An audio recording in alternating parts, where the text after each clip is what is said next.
Hi, folks. Coming up on Finding Better is Dave Gibbons. He's going to be my guest. He is amazing. He's an author, he's a speaker, and we're going to talk about his experiences in race, in forgiveness. Oh my gosh, you can't miss this. And finding home. Okay. And we're also going to talk about a thing called spiritual intelligence. It's not about religion, but it's more about finding meaning, finding purpose, finding significance in that transcendence. Just amazing. Please join us.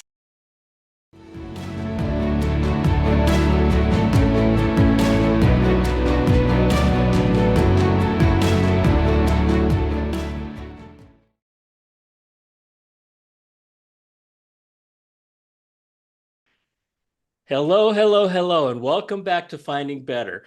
This is where we share real life experiences and wisdom and finding better in life so you can too. And so please subscribe and share this to folks because it's all about helping everyone live better lives, especially your loved ones, right? You and your loved ones.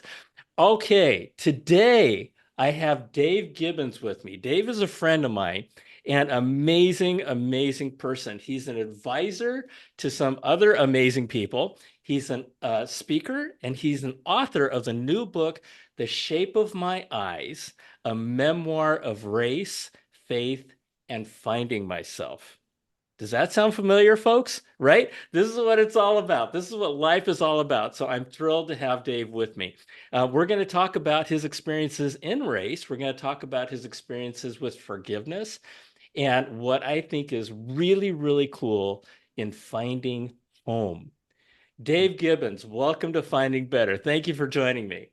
John, I'm really happy to meet you, the author of American Grit. Yeah, that's right. Fellow authors, and I'll tell you something. Writing, for those of you out there, they say that everybody has a book in them. I Mhm. don't think that's true. I think everybody has got multiple books in them. Yeah, So if you've ever thought about writing a book, I'd really, really encourage you to do that. And Dave, we're going to talk about your experience in writing your book and your sure. experiences in life and finding better. So, so yeah, tell us about your journey in writing your book and finding Oh, home. oh my goodness. Well, the writing the book was it happened because of some crises, actually. I had to deal with my PTSD I found that I had, and I didn't know what they called it, but I found out later it was called a panic attack. And Panic attack. yeah, I had a panic Okay. attack. Yeah. Oh, yeah, And those are scary. yeah, I've they're never scary. I've never had one, but my daughter had one. Has had a couple of them. They're Yeah. really scary. Yeah, and then I thought it was just me being nervous or I was sick. I didn't know it was called a panic attack. But then when I looked it up on the internet, I go, oh, this is what they call panic attack. So this was like, about at least what 5, 7 years ago. Okay. And then the pandemic happened, and I went away to a place that's the wilderness experience, but called the Turks. And Okay. the Turks is these islands off of the Florida. Yeah, yeah, Turks and Caicos. Yeah, so I went there Yeah, and uh-huh. I thought it'd be helpful for me to explore like where's all this coming from? And Mm-hmm. then my couple of my kids were facing some mental health challenges as well. And I said, I need to really explore my past. And I had realized that I had these narratives that I told over and over again, but never re-explored them. Because once you get a story and you speak a lot, you share the same story from your perspective. But in a memoir, you're forced to like go in a circle in an event and you look at from different perspectives of the people in that circle. And then you're describing the colors of the clothing they're wearing, the room. It's a very different style of writing. And so it forced me to see things from my parents' perspective or from the people's perspective that I had in my life that I never thought about. And in that process, man, I found a lot of healing and I could empathize. Really? Oh yeah, it was beautiful. So I never so the first thing that comes to my mind is that everybody listening should write a memoir, right? I mean, and what an interesting process because I don't think I've ever done that. I don't think I've ever really looked at myself and examined myself through the eyes of others, you know? And Yeah. what happened? What did that do? Well, it was only looking at from looking at me from their eyes. I was looking at them from a different set of eyes too. Oh, okay, okay. So okay, good. Just Uh-huh. sitting and thinking about how what they were experiencing in that moment, how they were thinking. And so it's very different because, I think for me, I was wondering why wasn't I like focused on this? Because, as an Asian American, we come from that shame-based culture, which tends to kind of not discuss the things that are potentially negative. And Right. so Right. like I had these black and white photos that my mom had that were cut in half, and there were stories that were question marks to me, but we never asked our mom or dad more deeply about those stories. And so I was saying, why is this? Why aren't we addressing this? And I realized that in Korean culture specifically, there's a thing called Han, which is like this deep pain that's within the nation. It's a collective pain. And a lot of that's just buried. And so I was thinking, oh, maybe this is generational stuff that's happening, a Hmm. generation.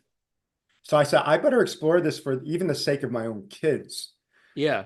And so I think, and then so that was one thing. And then the second thing that I think provoked me to go deeper into this was um, I was wondering, why am I not accepting this idea of being a father? Like I was a father in the sense of a role where I would show up, but I wouldn't Okay. show up totally with my emotions and be present. Yeah. Because I think what was happening was there's this complementary component of our lives where if you're a business leader, you're accomplished if you're a visionary leader. And so I think I was known as a visionary leader, and I took Hmm. pride in that. And I said, well, what caused me to be that?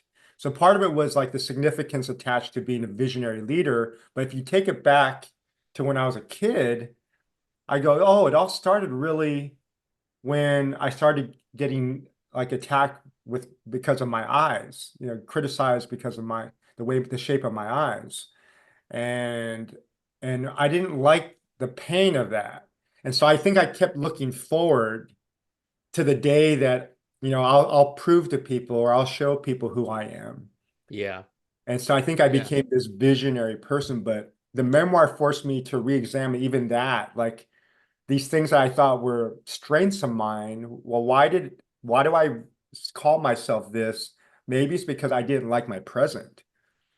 That is amazing because, in the Asian culture, Hmm. right, just in general, Hmm. um, I didn't have a great relationship with my dad either, Hmm. right? And I once saw a little, you go into the Hallmark stores and stuff like that, and you see these little sayings and stuff. And the saying that really stuck with me said something like, anyone can be a father, but it takes someone special to be a dad.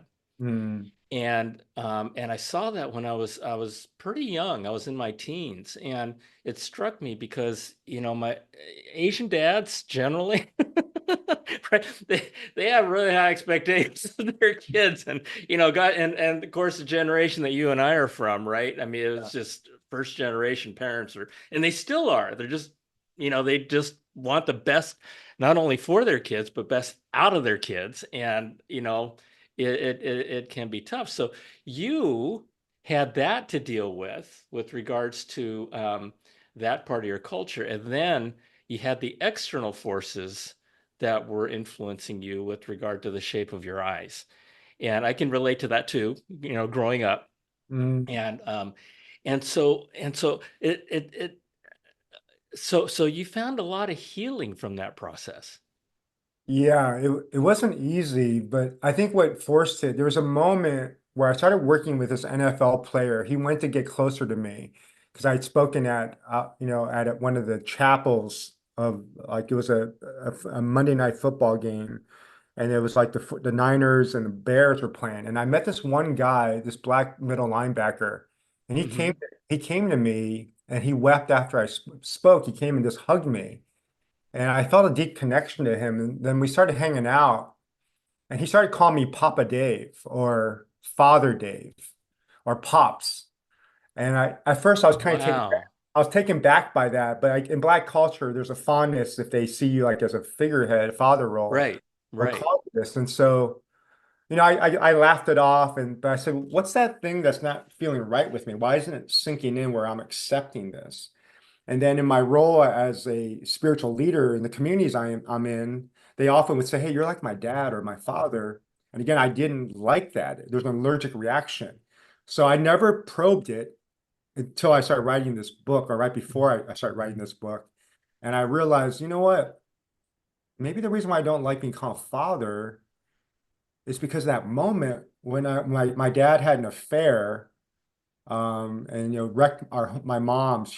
My dad was white, my mom's Korean, and it just wrecked her American dream. And Oh, I remember saying, I'll never be like my dad. I'll never yeah. be like him. And he actually was a great father up to that point.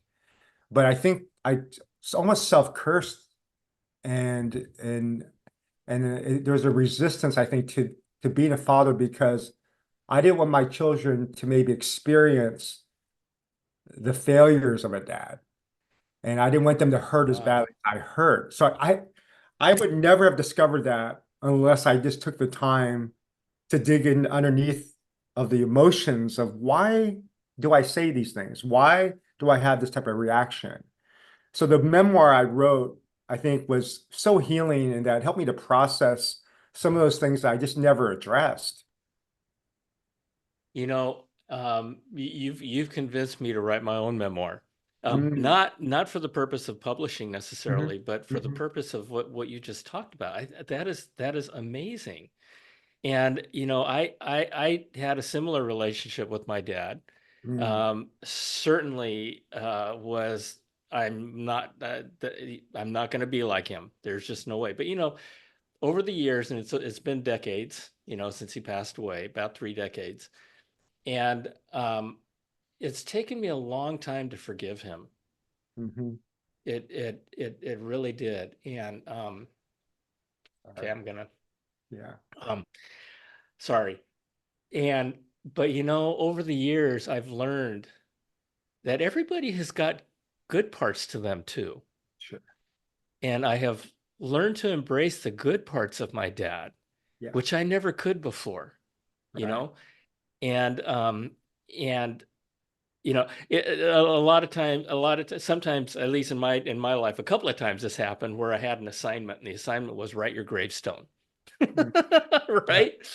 And I thought about it. My gravestone, and my kids, my family knows this. My gravestone is going to say, if I deserve it, here lies John, a good son, a good husband, a good father, a good friend, a man of God. Mm, And that's the measure that I look to every day. mm, And but this, what you did with your memoir, what an amazing thing. So, one of the things that you do is I love the term misfits, mhm, because I don't know anybody who doesn't consider themselves a misfit in some way, right? mhm. Um, but you like to work with folks to help them find themselves, help them find their superpowers, right? And one of the things you brought to my attention was this thing called SQ. You Yeah. have IQ, the intelligence quotient, the EQ, which is emotional, LQ, which is love, SQ being spiritual intelligence. And you mentioned that it's not about religion. The spiritual intelligence is not about religion, but more about finding meaning and Mm. purpose and significance and transcendence. Talk about that. What does that mean? And what does SQ, how does that relate to everybody in this audience? Yeah. I think, you know, Blaise Pascal says we all have like a God-shaped vacuum. And there's this longing in every human being, I think, that's transcendent, that they ask this question, is there something more to life than what I'm currently experiencing? Right. And so it's not religious in the sense of just institutions and these dictums or declarations, pronouncements. It's from these like misogynist type of leaders. It's really about, I think, this freedom and love to explore like the mysteries of our world. And in that mystery, finding love, finding connection, and maybe some of the answers that we've been longing for. So I found that, I I perpetuated a religious environment and a community. But I found that outside of that typical institution that I even helped to build was Hmm. this larger population of people that would never go into that building or never come into this community. And so I said, what's my Yes. connection to these people? And I realized, oh, it's a spiritual element. Is that, you may be a Muslim, a Buddhist, agnostic, even an atheist, but we still have a longing for this transcendence, for the significance and meaning. And so I Hmm. felt, man, this is a common language that I don't think people have really taken a dive into. And I don't think it's almost like you have a human muscle for this, but it hasn't been identified. But once you identify it and you start to work it, you say, wow, I never knew this was like a major strength that I have, a secret weapon to engage life with. That is amazing. That is amazing because, you know, I I don't consider myself a religious person. I'm a Christian, Yeah, but I do consider myself a very spiritual person. sure. And I don't judge anybody by their religion. Mhm. And one of the things that I learned, this is not to knock anybody or anything, but early in my life, I went to different churches, Yeah, and one of the things I learned was that different churches teach different things. right. And if you go in different parts of the country, I mean, the Deep South, holy cow, right? I mean, it's fire and brimstone. It's Uh-huh. it's you know, it's all that kind of stuff. Right. And so, I decided that I was going to, build my own personal relationship my own way. And it's been a wonderful journey. And so I think, when you brought up spiritual intelligence, I had never heard that before. I hadn't heard that. I hadn't heard that term until now, right? And um, and when you say that it's a muscle that a lot of people don't know they have, when you said it, I just went poof, right? I went, it's just like this hammer falling on my head. It's like, whoa, Yeah. and here I am, kind of viewing myself as a pretty spiritual guy, and I never really thought of or even heard of the idea of spiritual intelligence. So how do people build that muscle? How, people who are, like you said, everybody in some way is looking for some uh transcendence, right? And some uh, figuring things out. So how do people start that journey? Yeah, that's a great question. I think, for me, a lot of my mindset is formulated from the sacred text. And Mhm. there's this one text in Genesis that says that we are made in the image of God, the Imago Dei. And so to me, this doesn't mean that we have physical characteristics like God because he can't be contained in just one form. Right. Even if he was in Jesus, there's the Spirit, there's the Father. So it seems beyond any one form. So what does it mean to be made in his image? And so to me, that's like his moral character, but also his supernatural energy. So there's this divine spark like in every one of us that's deep, that's again beyond this world. I think the first thing is just to identify, hey, this is actually in me, even though I may not have been working this muscle, I'm going to believe that this is in me and try to work it. And so I think it starts with your mind saying it's a possibility and then work towards that possibility of declaration. And then the second thing is, well, if it's really true that there is something more transcendent than me, maybe there is someone who has created all this, is a designer of this, because something that's complex doesn't just happen. Um, Right. Right. a sophisticated design requires a complex designer, a brilliant designer. Ferrari just doesn't happen if all the parts are scattered in the desert over a million of years. It's not just going to come together. it's Right. going to require a designer. So if that's a possibility, that a great design requires a great designer, and I want to connect to that transcendent being or that higher power. So that's why you have, I think, so many world religions, they recognize there's some type of higher power, a great designer. Right. Right. So, Right. so then the question is, well, how do I tap that source? And so I think where we've been limited from a Christian worldview is, we believe that the Bible is like a primary source of what they call revelation or knowledge of God. And so we base a lot of our understanding about that. But even if you read the scriptures, they said the Holy Spirit is the one who's like the final authority, that helps you interpret even the scriptures. But some people only say some scriptures, but it depends on then who's interpreting. Right. Exactly. Exactly. Exactly. And And who so, do you believe? yeah, so to me, it's like, so ultimately, then you need to have some type of relationship with this higher being. So then the question then is, well, how do I have that relationship? And again, we've Yes. been trained, it's mostly through text. Just read voraciously the Bible, exegete it, parse it, listen to it, which I think is great. Of course, it's a primary source. Right. But when I look at even the Bible, it says nature speaks of God. It says humans, they're made in his image. They become portals of who he is. So if I listen and see a person with like God's eyes and see this person like I'm looking at you, this is a supernatural person, and that God could be speaking to me through John today. I'm going to love and But respect you way differently and see you differently if I really believe that. And then what happens is my environment of the spiritual enlarges itself from just a Sunday experience or a small group experience once a week to every moment. Like even this moment I'm with you can be a sacred experience because absolutely. I'm interacting with another portal of this higher power. Interesting. Interesting. One of the things that I have found in my life, we talk about the primary source being the text. You know, to me, what I found is that really the primary source is right here.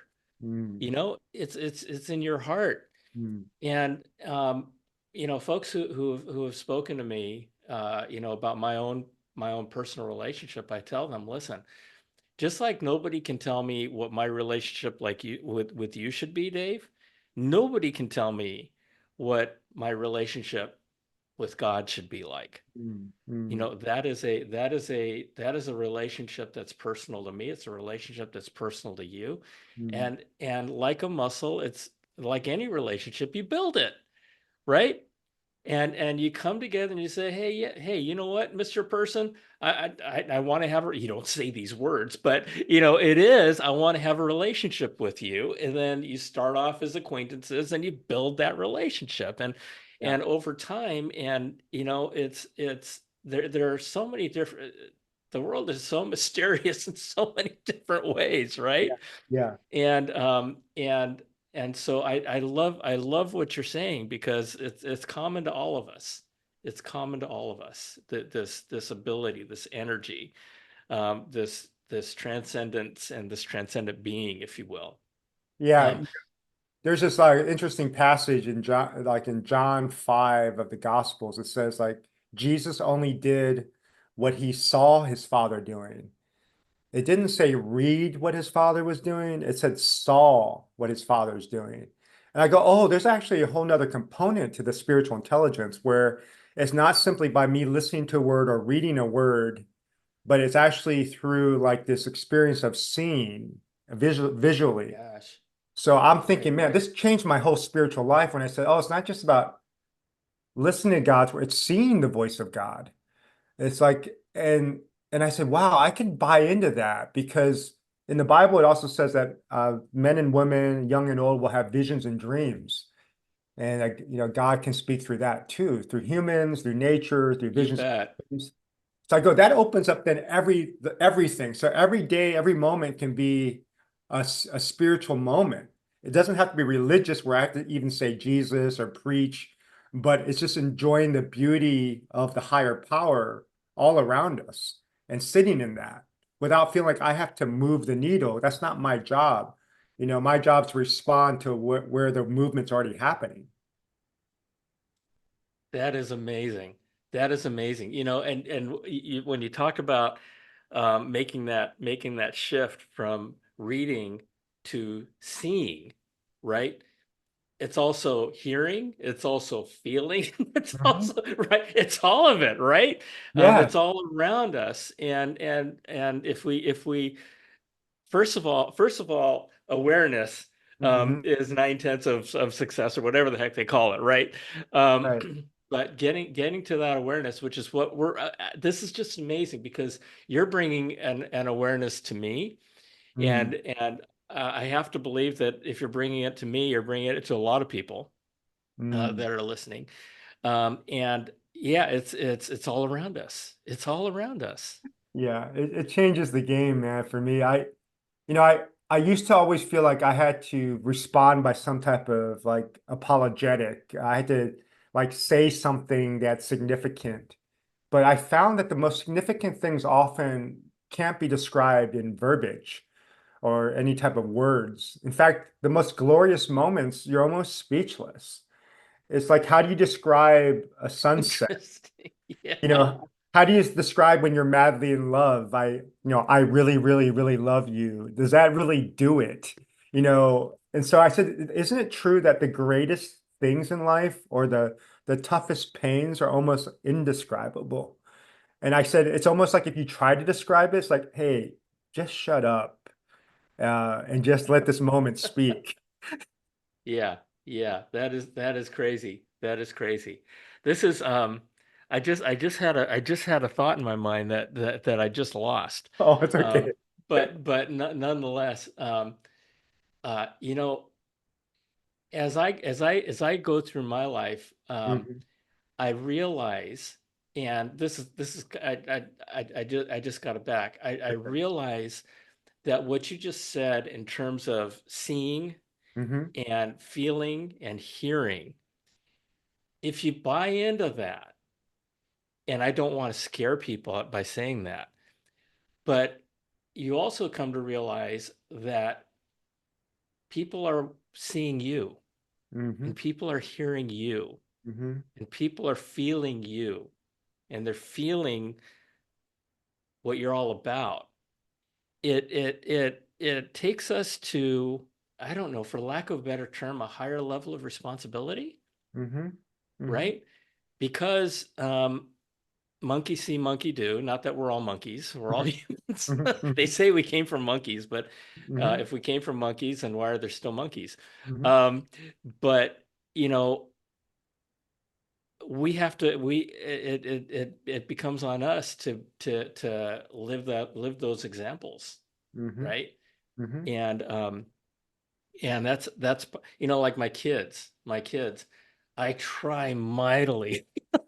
you know, be it a good example or a bad example, you are leading by example, Yeah. right? Yeah. And I try mightily to live by a good example. And I ask for forgiveness all the Mhm. time. Yeah. Yeah. Yeah. So listen. So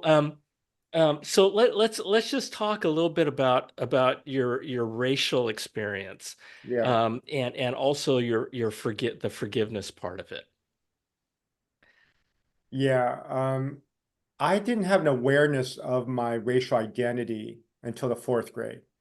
And so I was in rural Maryland and I was called Nature Boy by my father because I would wear my underwear, like my Spider-Man underwear, and run through the forest and run outside, thinking I was free. I was like Jungle Boy in Narnia.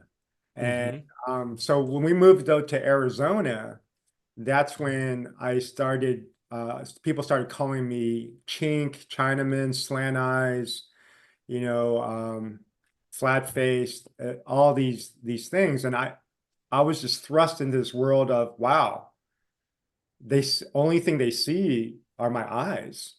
And then they're critical of the shape of my eyes. And so I remember going into a bathroom and just staring at my eyes. And because I didn't want it to go upward, I remember just moving my eyes downward like this to try to make sure it wasn't slanted. And so I think I was thrust in this really harsh world where everything became about my physical, specifically my Hmm. eyes. And so Hmm. then I think that then launched me into a whole um, rhythm of trying to prove myself. I think so academically, I'd be better than you. Athletically, I'll get better than you. And so I think I became very driven towards success. Oh, Yeah. So I think my identity was formulated around this idea that I had of what would be accepted and even excel, yeah, yeah, you know, which wasn't my natural original design. My original design was that boy running through the forest that was yeah. curious, that was an explorer, that lived free. And so they say like when you're in a flow state, which I think children many times are, flow states when you're in a zone, it's when that inner critic is turned off. And then even the outer critic that you may hear Wow. doesn't Yeah, affect you. It's like yeah. you have an unoffendable heart. And so I think that's my original design. So a lot of my life now is recovering that original identity. Okay, okay. And things are going good. Oh, yeah, this is it's taken, 5 decades, Yeah, yeah, and I'm in my early 60s now, and so it's and because I don't think we had the nomenclature and language around it. We didn't have the tools that we have today yeah. identified on No, how to process our identity. And, right, and thank God for like mental health therapists and what we know more about the brain. I mean, there's still so much more to discover, right. but it's just such a like that's what I appreciate about this generation. There's so much more authenticity, vulnerability to expose some of these things that we just used to cover up. And Yeah, so yeah. So I feel like just me being able to write about it, to talk about it, has brought a lot of personal healing, and I'm hoping it bring healing to others as well. that's amazing. That's amazing. They say that when you're a child, my daughter just had her third baby, which is amazing. Yeah, And you hold that baby and you just there's nothing but energy and love. yeah, And they say you start off as a child and the circle of life brings you back as a child at the end of your life. And what you just said, we think about that physically, hmm but I feel like that probably happens spiritually as well. yes, You start off with this as this child in your Spider-Man underwear running through the woods, and then life just gets in the way and screws everything up, right? And then it's all about growing up. Well, are you kidding me? You're going farther away from where you started. exactly, And then as life at end of life, you start getting back to that point as you spend your life trying to and working your way back home. And so talk to us a little bit about your views on um, forgiveness. yeah. I think it's probably the greatest miracle, that we could Okay, ever state. Greater than the parting of the Red Sea or the resurrection of the dead is probably this idea of forgiveness. And it always kind of enthralled me, and it was curious to me. How could God say, bless those who curse you, bless and curse not? right. How could he say like to love your enemies? It just was foreign to me. And then why would he choose someone like Judas, who he knew would betray him, and ultimately he would be led to the crucifixion?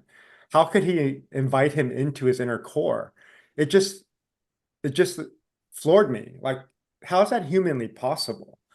And so Because he's not dumb, right? Yeah. yeah, Are you stupid? Yeah, yeah. no. Yeah, he's not dumb. Yeah, for Yeah, sure. 'cause usually we're going to stay away from those people or not, and Right, definitely not invite them into an inner core like your executive team. If right. if you knew they're going to betray you. So I remember wrestling with that when I was in Bangkok. I went away for a year sabbatical, and I remember just wrestling that with God. And I remember a response, and I don't hear voices all the time, but I felt I heard something inside of me. And I said, "How come you did this? Like, why would you choose someone like Judas?" And I heard to show the extent of my love, that his love could go that far. And I go, wow, well, how do you get there? Because, and so what happened is, as I was having struggles with my dad. I didn't talk to him for a long time because the affair happened when I was a sophomore in high school. I was now, I think, a sophomore in college, like 4 years later. And I was walking across a football field when I was in university, late at night. And as I was walking across the field, I felt I heard a voice again. Again, I don't want anybody to have the impression I hear his voice. I don't. But there's these moments I go, I felt something really clear. And I heard, hey, you need to forgive your father. I remember acting like it was no big deal. I immediately responded, said, well, I don't have any feelings for him. It wouldn't be authentic. I can't. It's impossible. Right. And then I heard this. He said, well, do you think my son felt like going to the cross? And I said, oh, dang it. He said, let this cup pass from me if it's possible. He didn't want to go to the cross, but he did it out of his love for us. And I said, oh, love is not necessarily a feeling, it's doing what's right. Kind of like a mother does at 2 in the morning when she wakes up to feed the child, that's crying. It's kind of like, getting up to work every day when you're sick or tired, but you have to take care of your family. You just do what's right. You don't Right. feel like it. And so I remember going to my father and calling him up. I called him first, and also his new wife that he had an affair with. And I said, hey, I need to talk to you. And then we met then in Arizona a couple weeks later, and he was ready probably to hear an onslaught of venom. But I just say, I want to apologize because I haven't been a very good son, and Carolyn, which was his wife's her name, I said, would you guys both please forgive me? And and then my dad just started weeping. And I like to tell people at that moment, this rush of emotions came where I felt connected to my dad again, but it wasn't so. I was like almost by faith thinking, I got to do what's right, hoping that this caboose of emotions will happen at some point. It will come along. And so I made a commitment to see my dad or talk to him like every month.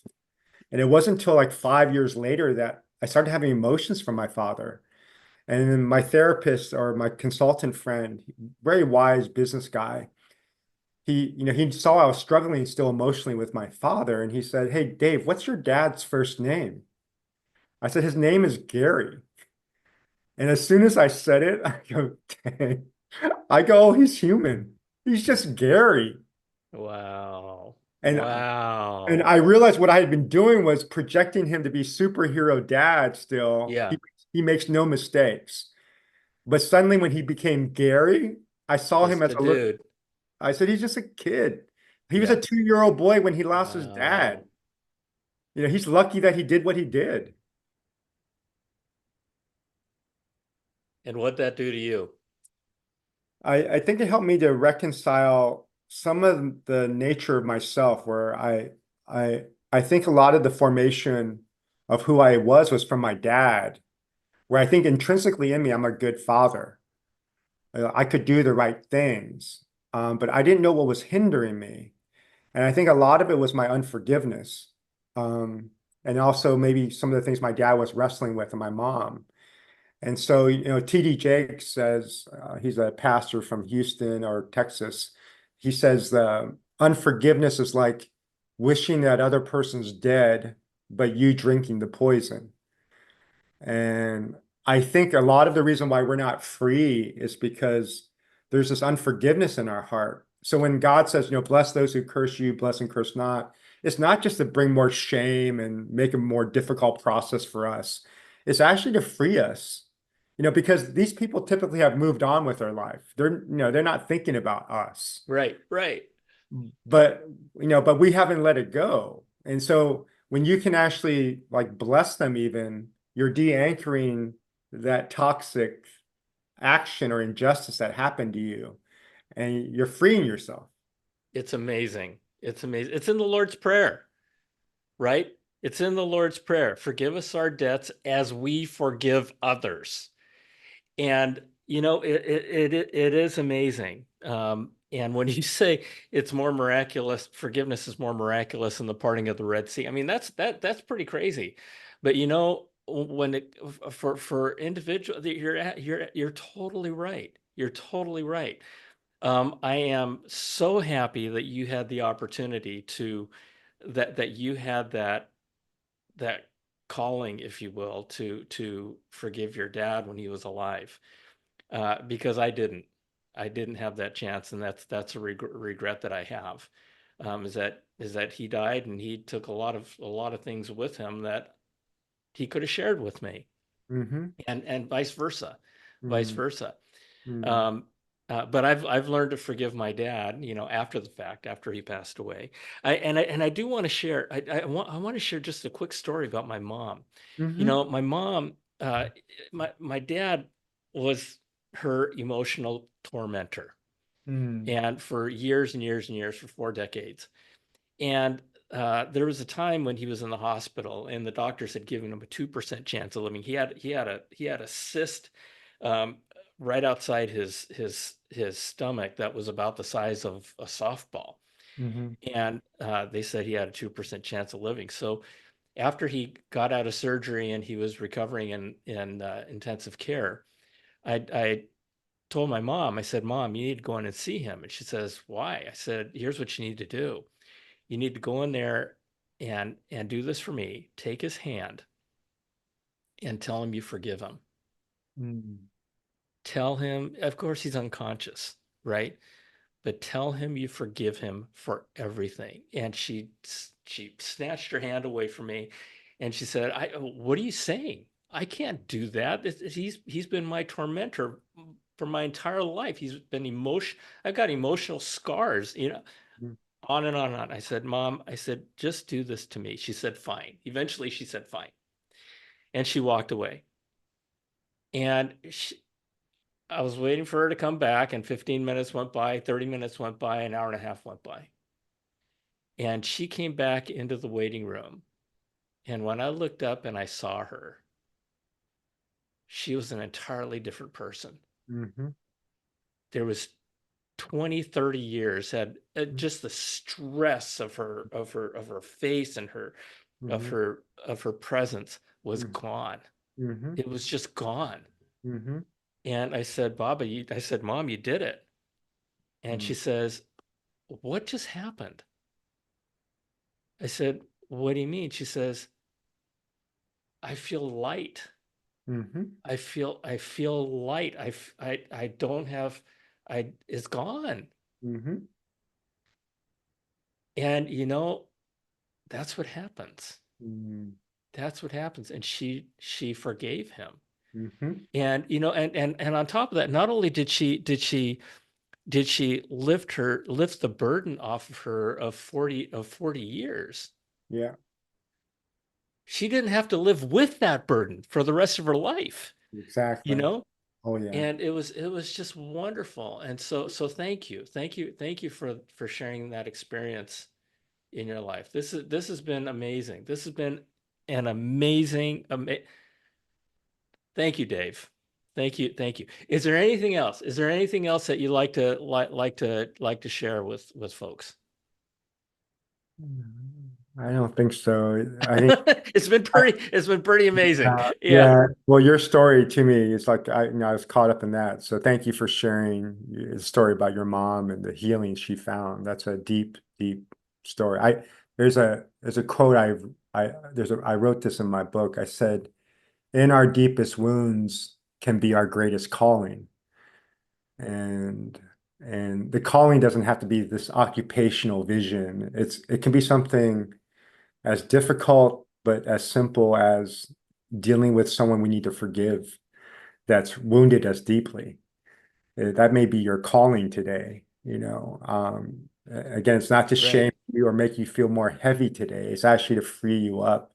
And forgiveness to me isn't saying that everything's okay. It's still admitting that there's injustice that can't be compensated for. You're not saying that doing this is going to compensate. But what it's saying is that in this injustice, in this disparity, in this vacuum that's left because of how you wounded me, I'm pouring grace here, because Yes. literally the word forgiveness, I think it has in one of the words in the Greek, the idea of charis, and charis means grace. It's letting grace fill that disparity, that gap. just like we've Right. experienced ourselves, because Yeah. the truth is, we each have done things that have been unjust or have hurt others too, unknowingly or knowingly. And so, yes, so just as much as we would want forgiveness, I think our calling is to forgive others too. And, like my mom, and like you and I experience every time we do it, Mhm. when we forgive others, it's for us. Yeah, exactly. Uh-huh. It's for us. And, Uh-huh. people think like if I forgive somebody, I'm letting them off the hook.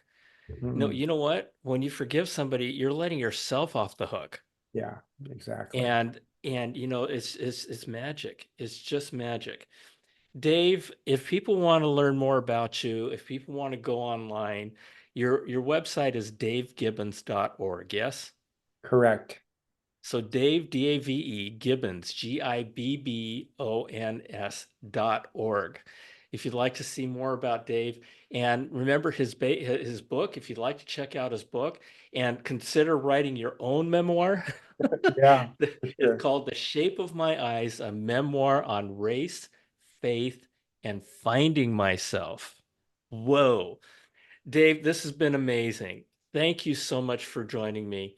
And God bless you, brother.